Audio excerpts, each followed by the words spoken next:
If your Etsy sales have died suddenly or have never taken off in the first place, that absolutely sucks. Over the last 8 years of selling and coaching on Etsy.com, I've identified the biggest impact factors that cause big declines and how to fix them. What's up, guys? Welcome to part 2 of this series, Why Your Sales Die Suddenly on Etsy and how to prevent it as well. Let's jump right into it. If you want to work with me, hands-on, one-on-one, book a free 10-minute call in the description below. Check out my app, AddToCartSEO, as well as if you want to join my newsletter, grab the free Etsy Ads cheat sheet and the ChatGPT Etsy app prompt library. Number 1, you are confusing the algorithm so bad that it cannot figure you out. It's desperately trying to figure out who you are so it can put you in front of the right people. What do I mean by this? If you have a Dog Mom t-shirt, a digital download for a laundry tracking sheet, an engraved cutting board, and a freaking PNG download as listings all in one store, you are never going to make it. It's that simple. The algorithm's job is to match buyers with listings that match for them. Listings that come from stores that consist of a group of listings. Consider this question, okay? Who is more likely to be shown for a, quote, gardening lover's woven blanket? Search inquiry. Who's going to show up? Easier. Who do you think? A shop with 3 sunflower design woven blankets plus a million other related things? Or a shop that has mastered the cottagecore / garden / nature niche with blankets only? It's obviously going to be the second store. Now, am I saying you need to have a one niche, one product store? Absolutely not. But I am absolutely saying you don't want to mix a bunch of niches and a bunch of products all in one store. It happens. People do it. There can be general stores, but oftentimes, more often than not, I've seen these mixed niche, mixed product stores fail miserably and fall flat on their face. Furthermore, I've seen and experienced myself, for example, a handmade store that introduces print on demand. That's a recipe for disaster. If you're doing print on demand and then you want to introduce some digital downloads, another recipe for disaster. It's usually sellers following a shiny object when in reality, they just need to fix what they already have going and they'll do just fine. So the algorithm really wants to figure you out. Don't give it mixed signals. I'm not saying you need to stick to one thing, one niche, but just please don't mix in a million different things. Number 2 is your Etsy settings are bad. What do I mean by this? It's pretty self-explanatory, but when an Etsy ads campaign is doing well, the entire store also flourishes. That's just how it is. You can build the whole store without ads and try to make it work that way. Go for it. Have fun. But the majority of people cannot do it with that method. It's way more rare than not to do amazing without ads. That's just how Etsy is right now and how it always has been.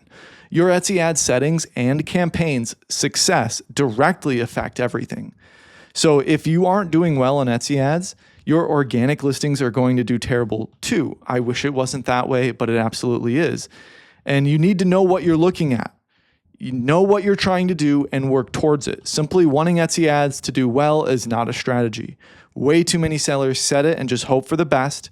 And then when it doesn't do well, complain, turn it off, whatever it may be. I got plenty of Etsy ad videos on this channel. Most sellers can't confidently explain what they did, why they did it, and what they're looking for after they make a change. That's a big realization for yourself.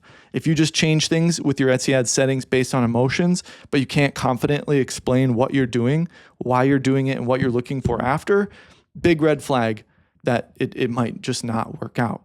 It's such a big global impact on your store, the Etsy ads campaign. When that everything clicks in over there, when you get the right mix of setting, budget, and listings, man, everything really takes off and it can feel crazy good. But as soon as it's very finicky too, as soon as you mess it up, everything else starts to tank as well. So because of this, a huge choke point and reason why your sales die overnight or never take off is bad Etsy ads and lack of understanding. So the campaign of Etsy ads is so integral to the whole success of the store. Keep that in mind. If you're not doing well on Etsy, but you have your campaign on Etsy ads is not separate from your organic store. Really, really big understanding you got to have. A lot of people get really upset when their Etsy ads campaigns are not profitable, have no idea of the concept of comfortable cost per conversion or cost per order or whatever, knowing they should turn a listings ad off if it spends too much. That's a big realization. Do you know how much money you can willingly pay to get a sale with Etsy ads and profit after all your costs? Nobody. Mostly nobody does.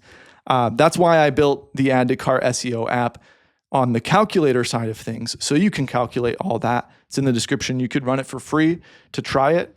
Seriously, it makes everything really clear. Guys, if you want to build your own standalone print-on-demand store, definitely check out OpoShop by EverBee. EverBee store has upgraded itself to include print partners, integrations, and a lot more. It has $627 worth of tools for just $29 a month. I checked it out myself and it seems pretty comprehensive. So if you want to check it out, try the link in my description. Number 3 is your SEO is genuinely bad.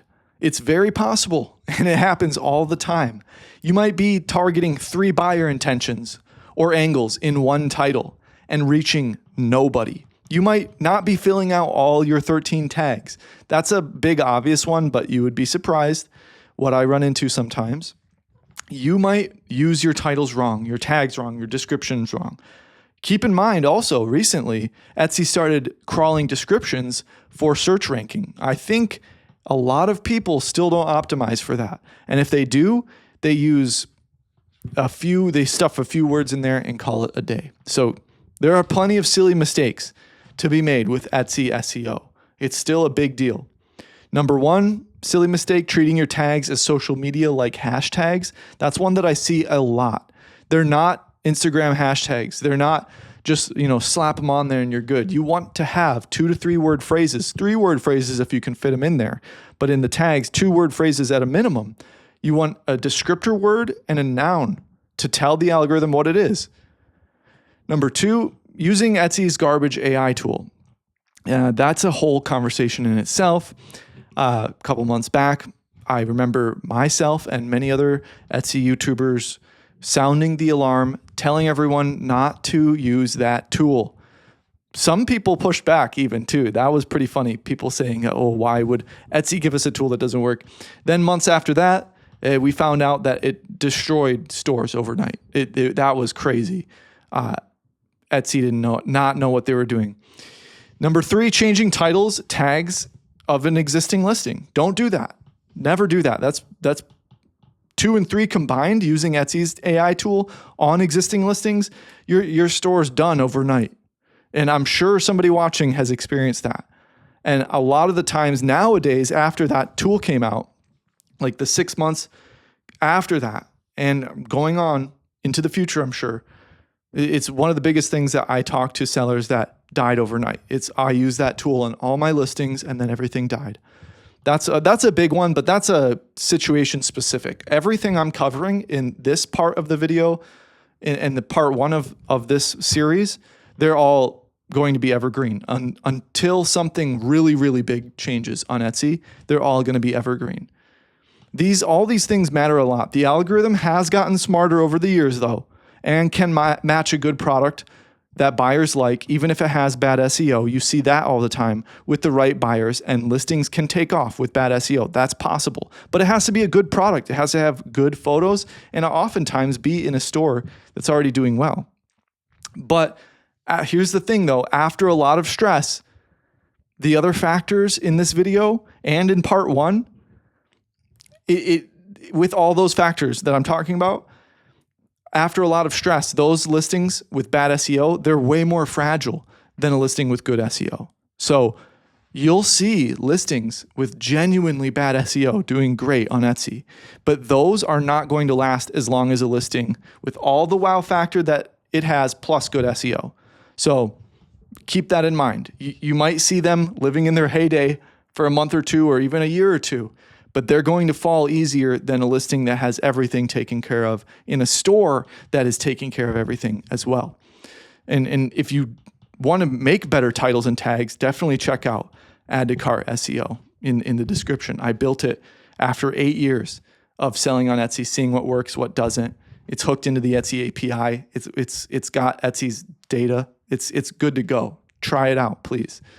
So that's everything I have in this series. If you would like to work with me, book a free 10-minute call. We'll work on all these things together. And I hope you enjoyed this video and this series. Have a beautiful day.